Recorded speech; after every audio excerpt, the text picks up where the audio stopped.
各位觀眾大家好，歡迎收睇26分鐘見證實錄精華回顧。隨住新冠疫情逐漸放緩，航空業界就表現穩中增長。根據本國統計局去年11月份嘅數據就顯示本國嘅航空載客量達到550萬人，較去年同期增加咗7成半。旅客乘坐飛機嘅次數亦都逐漸回復疫情之前嘅水平。但係最近就有唔少航空公司表示由於機師人數不足，先後宣布將會取消部分喺暑假嘅運營嘅航班。對於點解會出現機師人數不足嘅原因，業內人士就有唔同嘅睇法。而一直為航空業界拼搏嘅機師，喺呢幾年佢哋又係點樣度過呢一段困難時期啦？Contact Vancouver Terminal now, 1252. Over to Vancouver, 1252. Thank you. 32 Romeo Whiskey. Once COVID hit and all the restrictions happened, obviously everything took a plunge. Airlines had to decrease their capacity quite a bit. We've been having pilot shortage issues and mechanical engineers also, the maintenance engineers issues, shortages for a long time. Those are some of the key pressure points that we need to tackle in a positive way to permanently solve the labor issues in the aviation sector.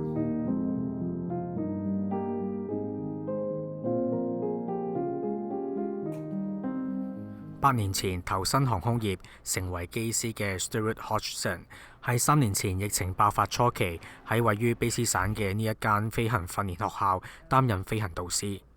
Basically, we use the simulator mostly for instrument instruction. So that's when you can't see outside, there's heavy cloud or rain, and you're flying with only reference to the instruments.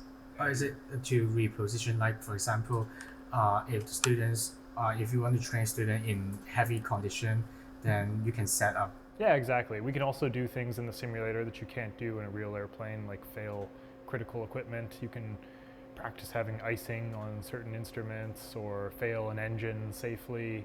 You can have fires, loss of critical systems, and you can do it in a safe environment where there's no real danger, but they can still feel like they're experiencing the emergency.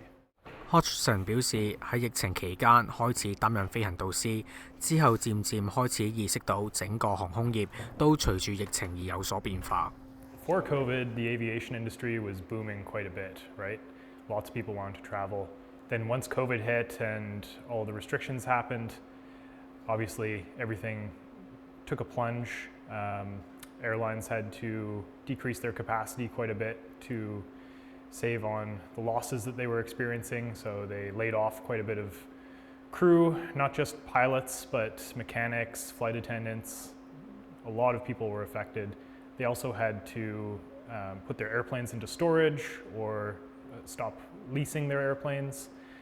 And now that the restrictions are lifting, COVID's over basically, lots of people want to travel. All that pent-up demand that people have been waiting for over the past few years is coming back now. And airlines are struggling to retrain those pilots. 作為飛行導師嘅佢指出，喺疫情期間，唔少機師選擇離開崗位，但疫情之後佢哋又未返到航空業服務，但要訓練一班新嘅學生喺短期內去填補呢一啲空缺，佢就認為作為導師有難度。It's difficult to train people quickly, basically. You can't just bring someone back in on day one and get them flying an airplane again. They have to go through at least a few weeks of training to get back up to the standard. And the same thing goes for flight attendants and mechanics as well. Bringing aircraft out of storage as well takes a while. There's another factor, the war in Ukraine has increased oil prices quite a bit. Everything's getting more expensive. So all of these factors are working together to really hamper the recovery of the aviation industry. 佢亦都自己宏觀咁睇，機師短缺問題屬於全球問題，而加美等地睇落比其他地方嚴重，源於好多區外地方嘅航空公司都會提供全額資助俾飛行學生。Outside of North America, most airlines will pay for their own cadets to, right out of high school, they'll put them through cognitive testing, they'll select the best candidates, and they'll train them to become airline pilots from day one. In Canada, we have a unique system where people will pay for their training on their own, and then they'll have to go out and find their first job to gain experience, whether that's flying in the bush or flight instructing. They have to come up with some way to gain that experience that airlines need for them to fly. So getting that first 1,000 hours can be quite challenging. Personally, I don't think the government should be subsidizing pilot training. I think the airlines should pay for that themselves because they have the most to benefit from that. I don't think taxpayers should have to foot the bill for the airlines to make up for their lack of skilled employees. Here, I got it. Right hand, right. And so we'd go through, do the pre-landing checklists. So check all the circuit breakers, make sure the flaps are up, gear extension is on, or parking brake is off, fuel selectors. Hodgson 指出，隨住新冠疫情逐漸減退，相信業界將會迎嚟曙光。But what we have seen is a lack of demand from the international students that we used to have. We'd have cadet groups come in from Hong Kong, from Cathay, and mainland China. And since COVID started, that has completely stopped. They haven't returned since, but this upcoming summer looks like the first year since COVID where they'll be starting to return again. Pilots are going to go where they get paid the best and they have the best conditions. Those are going to be at the national carriers like WestJet and Air Canada. That's where they're going to have the best working conditions. If SunWest or smaller airlines like the ones you mentioned want to attract more pilots, they're going to have to pay more and offer better schedules. Another suggestion that people have had to break up the monopolies is to allow foreign carriers to operate within Canada. That's not very, that would be very unique in the world. Most countries are very nationalistic about their air carriers, and they don't allow what's called cabotage, an international carrier flying between two places in another country. Canada even has very strict policies on outside international airlines flying into Canada. For example, Emirates is only allowed to fly into Toronto. They're not allowed to fly into any other airport in Canada. And part of that is to protect our own national airlines and make sure that we have a good Canadian airline that's protected from outside competition. 任職國際航空公司飛行員協會加拿大分會主席嘅 Tim Perry 喺本地一間航空公司擔任機長一職已經有13年。佢表示自己喺疫情期間工作量大減。For a lot of people, they lost their income. So there's there was those types of effects about living, and in Canada there was some mitigations from the government which were applied to all industries equally. So nothing special for aviation, just those types of support programs. But the thing about aviation is because it's such there's a high cost of operating an airline. The mitigations that came from the government, the support, failed to stabilize the whole industry. So as a captain on it meant that the airlines and the employers were not really able to function. So there was very much less job security. A lot of people weren't working enough to basically make a proper living. Operationally, though, I would say there was a reduction in the amount of flying that happened. But when I went to work as a pilot on the 737 at WestJet, those types of things were mostly the same. Aviation is highly regulated, so that all the rules that are in place to make it safe and to operate, those don't change even when there's a pandemic. Perry 指出，對於現時想投身成為機師嘅人嚟講，而家投考嘅要求同埋花費都比當年高，令到好多人望而卻步。調整入職者嘅初級收入水平係一個解決辦法。When I learned to fly, it cost around $30,000 or $35,000, and now it's 3, 4, sometimes 5 times that. But the wages for entry-level positions have barely moved. So people are smart. Young people are smart when they're thinking about their future and what it costs and all the barriers to entry. it has to be worth it at the other end of the line. And so young people are making that assessment, and it's absolutely impacting how many people are joining this industry. So we have to improve entry-level wages especially, but wages across the board to make sure that the industry remains attractive to newcomers. I think it's in part correct. For instance, throughout COVID, the U.S. support for the airline sector specifically was much stronger, and so the airline industry and the sector and the employees did not have the same impacts, did not live through the same impacts. So the airline industry didn't shut down; it just slowed down a little bit. So picking up made for a much better situation there. I think that the pilot shortage, so to speak, is even today, even in Canada, I think it's an oversimplification of the issue. There are a lot of pilots, and what we're facing is actually, I think, a broader issue where airlines have not necessarily managed all of the other employee groups, all the support staff. And so when there's problems with flights and delays and cancellations, and sometimes it's characterized as a pilot issue, it's actually a broader issue that is being sort of, I think, too narrowly applied to simply a problem with not having enough pilots. I don't think that captures the whole problem. 疫情期間至今，對於一班機師以及飛行導師，可以話係一個過渡嘅適應期。而隨住疫情以及之後嘅環境發展，佢哋嘅工作模式以及受課模式亦都有所唔同。咁至於係乜嘢嘅原因令到機師人數出現短缺呢？我哋下一節翻嚟再睇。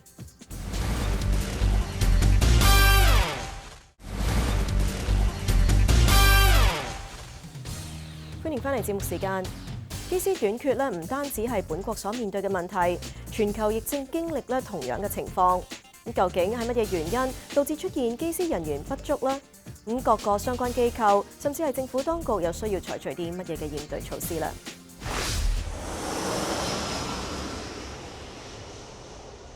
疫情過後，唔少一家大細都把握呢一個機會出外旅遊，但近期接二連三，相繼有各大小嘅本國航空公司宣布，因為機師人手不足，需要取消部分航班。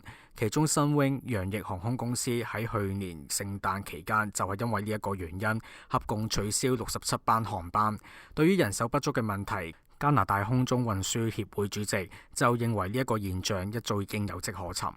Well, that's a good question. We've been having pilot shortage issues and mechanical engineers, also the maintenance engineers issues or shortages for a long time. For example, in the mid 2000s, like 2005, 6, 7, we were experiencing a serious shortage of pilots, and we were concerned about that. We could see it coming. And then there was a crash in 2008. So the shortage disappeared because the demand for aviation, disappeared. So, and then it picked up again, and we started building up again towards the aviation industry started to pick up again, and the shortage reappeared.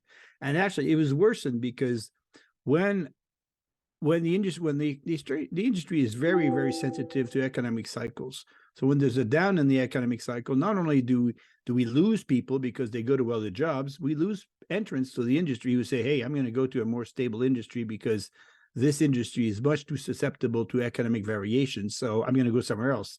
So not only do we lose people who are active in the industry and decide to go somewhere else, we lose people who are considering this as a career. So that happens, and that just exacerbates the problem.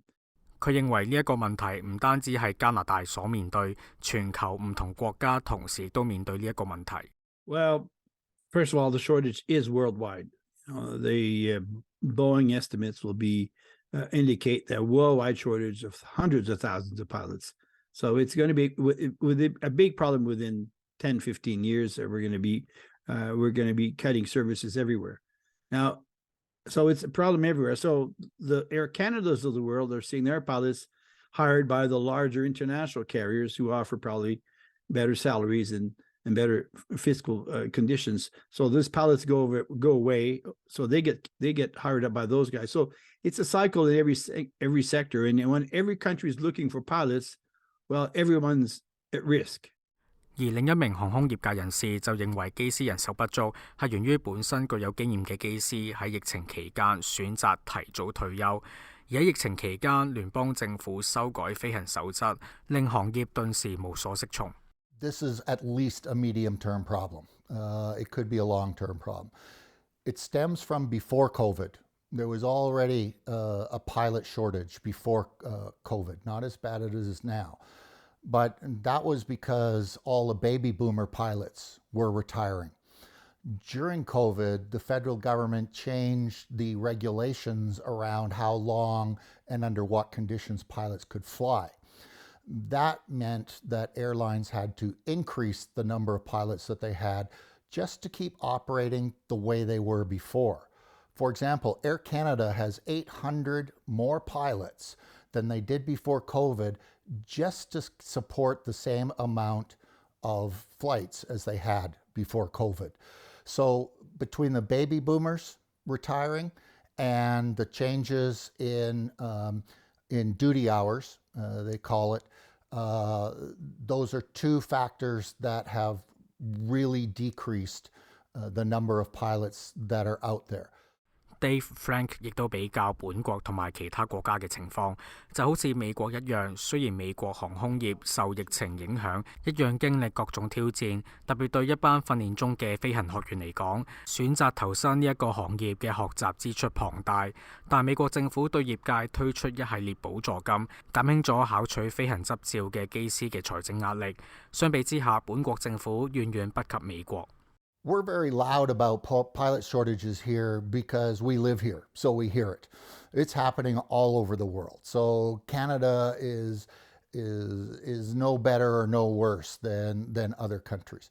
In the United States, they have recovered quicker because their government spent tens of billions of dollars supporting the aviation industry specifically during COVID. Here in Canada, very little aviation-specific aid was given.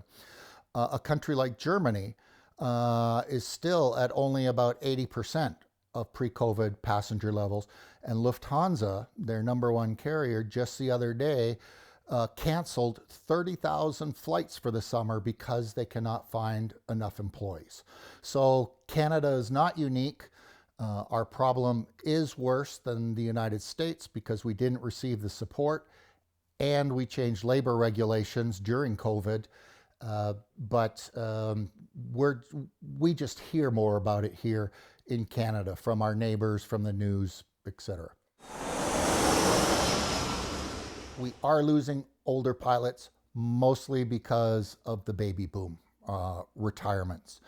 A lot of pilots who retired during COVID, they came back to the airlines after a while because they love flying, whereas a lot of the flight attendants or the ground handlers or the mechanics went to work for other companies because they had to eat, and they didn't come back. So some pilots retired because of COVID, but the main source of retirement are the baby boomers retiring. One of the main barriers to generating the next generation of pilots is the $100,000 cost of obtaining a commercial pilot's license, and the Alberta government recognizes that cost and supports their students, but the BC government only supports those students by $4,000 or $5,000. So that leaves a lot of working at McDonald's to try and find the rest of your tuition fee, which is probably the highest tuition fee that is out there. 除咗疫情期間另一班具有經驗嘅飛機師提早離開崗位之外，機師執照嘅發牌程序滯後，亦都係引致短缺問題加劇嘅原因。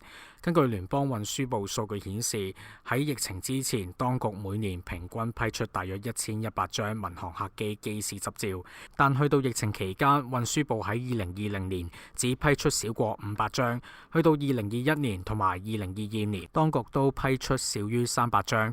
加拿大空中運輸協會主席 John McKenna 認為呢一個係因為當局審批速度緩慢。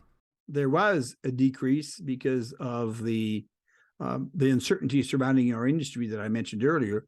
But also, I think a large amount of that is indeed the fact that Transport Canada was slow in emitting those licenses. I think that the people are still waiting. And as everything else that we've seen during the pandemic, Transport Canada is really behind, really late in issuing all kinds of documentation for our industry, that being one of them. So I don't believe that we only had a couple of hundred last year. I think we probably had closer to 500 or 600, but the Transport Canada has just not delivered the licenses yet. There's a backlog because they're working from home. I don't know. As I said, that we have many such complaints about delay in paperwork at Transport Canada level in the last couple of years. 但卑斯航空議會行政總監 Dave Frank 就持有相反意見。I haven't heard that there is a Transport Canada issuing pilot's license backlog. But what has happened is we need to take a second look at those stats, because almost half of our commercial pilots in school, flight training school here, were international students. And under COVID, they could not get visas to come to Canada. That really hurt the flight schools. There's 37 flight schools in British Columbia throughout the whole province. It's very big post-secondary education industry. And so we have to be careful when we look at those statistics. Did the 1,100 before COVID include the licenses that we granted to foreign students? There is a backlog in approving foreign student study visas to come to Canada. Part of the solution is to try and retain more of those international pilots, students, to enter our Canadian workforce. We need to make that easier. 就機師牌照方面嘅問題，我哋向聯邦運輸部查詢。聯邦運輸部發出書面回覆表示，正喺度努力令法規現代化，並會從培訓計劃中了解更多航空業工作，包括研究能力以及加強監管嘅建議。而對於批出牌照數目，聯邦運輸部亦都作出修正。新嘅修正着重於疫情期間，特別喺2020年疫情初期，聯邦運輸部嘅數據顯示，當局喺修正之前只批出293張牌照，但經過修正之後，當局喺嗰一年批出咗1511張牌照。而去年情況亦都一樣，當局喺修正之前只批出238張牌照，但經過修正之後，當局就批出1533張。運輸部發言人表示，經過修正之後，數據已經包括所有申請人都需要有效嘅 Cat 1醫療證明，先至能夠獲得民航執業牌照或者航空運輸飛行牌照。究竟當局以及其他航空業界持份者應該點樣做，先至能夠避免機師人手短缺 ？Joy McKenna 認為當局可能需要訂立法規，去規管一啲過度壟斷市場嘅航空公司，以避免喺一啲比較規模細嘅航空公司出現嚴重短缺問題。Well, I think the last thing our industry needs is more laws and regulations, but it's also normal that there is competition amongst the carriers. It's also normal that pilots want to migrate from one carrier to a larger carrier. We expect that to happen, and that's normal. We just don't like the fact that the cycle is so short, because when you get to a company, when an airline, you get trained on that equipment, and for the company to make some of its money back, the money that they spent on you, they want you to stay for a while, right?卑斯航空議會行政總監 Dave Frank 就認為，現時擔任機師性別比例出現唔均等，應該加強職業嘅吸引力，甚至需要將該行業向一啲年輕人推廣。And the main thing we need to do is we need to attract more women to our industry. Of those licenses that you mentioned, only 6% go to women. And of the licensed aviation mechanics out there, only 3% are women. Now, those trends are changing slightly now, and our industry is less sexist than it was in the past. However, we still have a long way to go, and that's part of the solution to the employment shortage in our industry, is to make it more welcoming to women. We have to make aviation careers much more attractive to our youth. in high school and elementary school. It's a long-term solution, but we need to do that.